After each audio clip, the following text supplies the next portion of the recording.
भट्टी साहब क्या कहेंगे आप? क्या कहूँ इस पे। पंजाब निगरान हुकूमत इन्ना लिल्लाहि व इन्ना इलैहि राजिऊन, नैब इन्ना लिल्लाहि व इन्ना इलैहि राजिऊन, अदालती निज़ाम इन्ना लिल्लाहि व इन्ना इलैहि राजिऊन, पूरा निज़ाम इन्ना लिल्लाहि व इन्ना इलैहि राजिऊन। एक मुझे खुशी अलबत्ता हो रही है। चंद हफ्ते पहले जस्टिस बंदयाल ने इमरान खान को गुड टू सी यू कहा था और हमने ज़मीन आसमान एक कर दी थी, आसमान सर पर उठा लिया था। हीथ्रो एयरपोर्ट पर हमारे पैसों से उस वक्त नवाज शरीफ मफरूर और मुजरम थे। बरतानिया में पाकिस्तानी हाई कमिश्नर ने आके गुड टू सी यू का बयानिया बताया।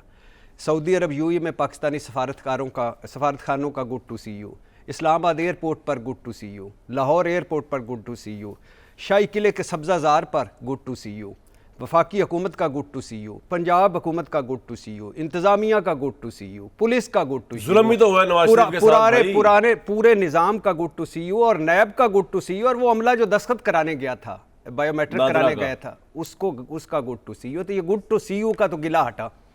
दूसरी बात है, मेरा ख्याल है अब फॉर्मेलिटीज़ चंद एक हैं वो ख़त्म करें यार। इतना 60-70-80 अरब रुपया लगेगा, इतनी पूरी होगी एक्सरसाइज होगी इलेक्शन की।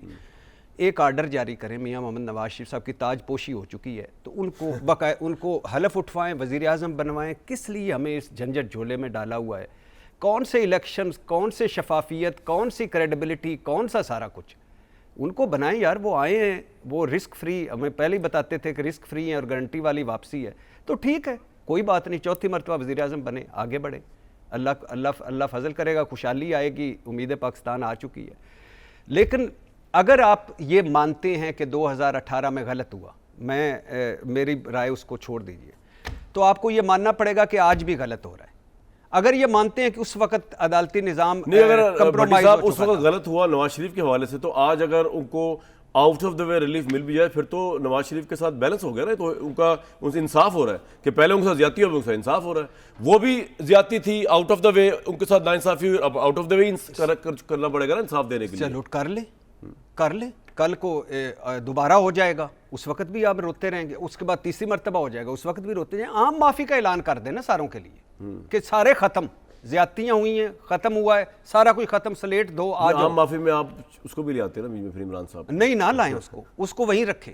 उसने वैसे कहा है जज को, वैसे पहले अदालत में दाखिल होते ही वो साइफर वाली में कहा है कि जज साहब कौम को मुबारक हो, मंडेला वापस आ गया। अच्छा चले आमिर मीर साहब से। आमिर मीर साहब, आवाज़ अगर आपको मेरी आ रही हो, अगरचे ये आपने किया तो कोड ऑफ क्रिमिनल प्रोसीजर के तहत है, आपका ये राइट था, लेकिन पंजाब गवर्नमेंट क्योंकि एक न्यूट्रल गवर्नमेंट है, तो सवाल आमिर साहब ये उठ रहा है कि नून लीग को या नवाज शरीफ साहब को ये रिलीफ क्यों दिया, किस ग्राउंड पे? देखें, ये कोई पहली मर्तबा नहीं हुआ। ये नवाज शरीफ की सजा मुअत्तली का फैसला जो है वो आपको पता है आइन के मुताबिक CRPC सेक्शन 401, और ये पहली दफे नहीं है। 29 अक्टूबर 2019 को भी जो इमरान खान की फेडरल गवर्नमेंट थी, उसकी हिदायत पर जो बुज़दार गवर्नमेंट थी पंजाब की, उसने इसी सेक्शन 401 के तहत जो है मियां नवाज शरीफ साहब को मुल्क से बाहर जाने के लिए उन्होंने ये सेक्शन जो है इसको अपनी इख्तियारात को इस सेक्शन के तहत एक्सरसाइज किया था और उनकी सजा मुअत्तल की थी। तो आमिर साहब वो तो उन्होंने वो वतन वापस आ चुके हैं जी और वो अदालतों का सामना कर रहे हैं, सरेंडर कर चुके हैं, तो अब तो इस सजा मुअत्तली पे तनकीद बनती नहीं। तब लोग करते थे, तब और बात थी, अब तो वो आ चुके हैं, तब तो वो जा रहे थे। अच्छा, ये जो जिस तरह का उनको वेलकम दिया गया लाहौर में, जिस तरह पुलिस अफसरान जो उनको सलूट मार रहे थे, जिस तरह का लाहौर के शाही किले में उनके हेलीकॉप्टर के उतरने का एहतमाम किया गया, तो बात ये आमिर साहब कि आपकी गवर्नमेंट क्योंकि हैज़ टू बी न्यूट्रल और आपने इलेक्शन करवाना है, तो ये बाकी की पार्टियां जो है वो बहुत ज़्यादा इसमें वरिड है आपके कंडक्ट से।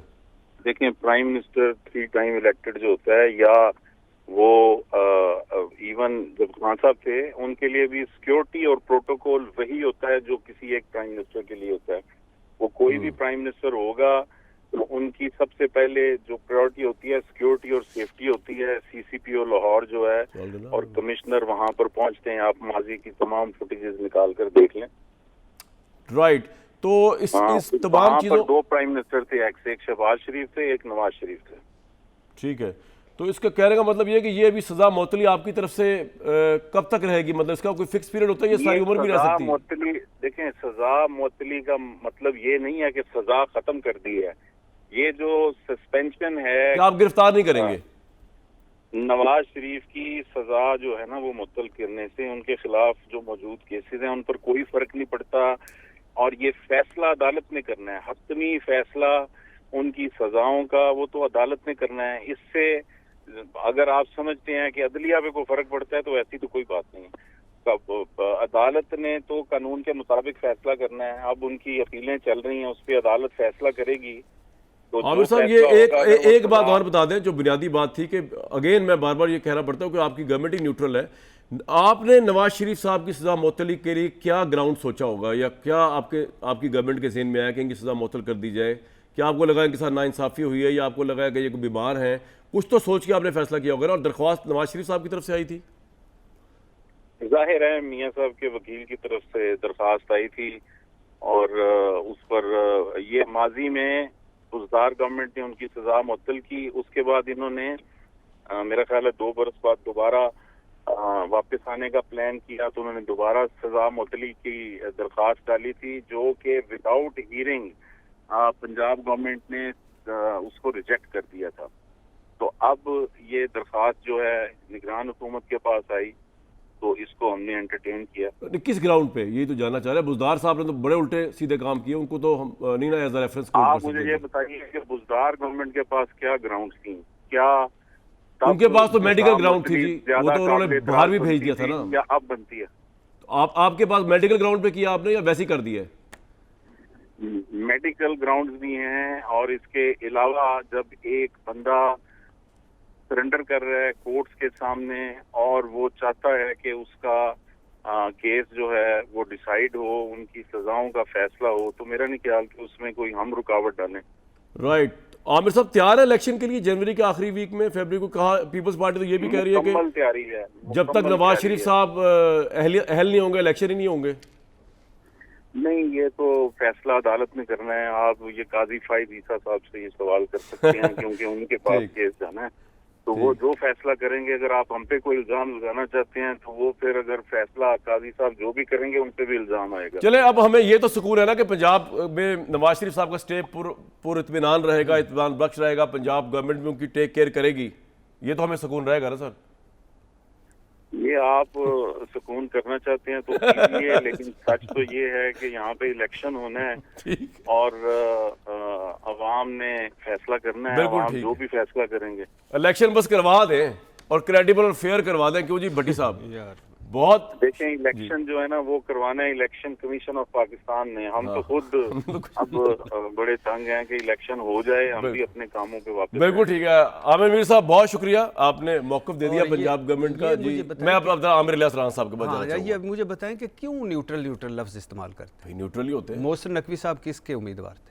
मुझे क्या पता, नहीं आपको पता। मुस्लिम लीग आमिर इलियास राना साहब और अनवारुल्लाह काकड़ साहब कहाँ जाना चाह रहे थे? जी आमिर भाई, ये क्या हो रहा है इस मुल्क में सर? कुछ इतना डिस्कशन आपके सामने हुई है, house open for you. Break ले लें? नहीं ब्रेक नहीं सर, मेरी बारी पे है तो आपने ब्रेक में ही जाना। हम नाम आमिर मीर साहब, क्या फायदा बात करने सर? आई एम सॉरी, मैं पूछ लूं आप प्लीज शुरू करें, सुन रहा हूँ आपको।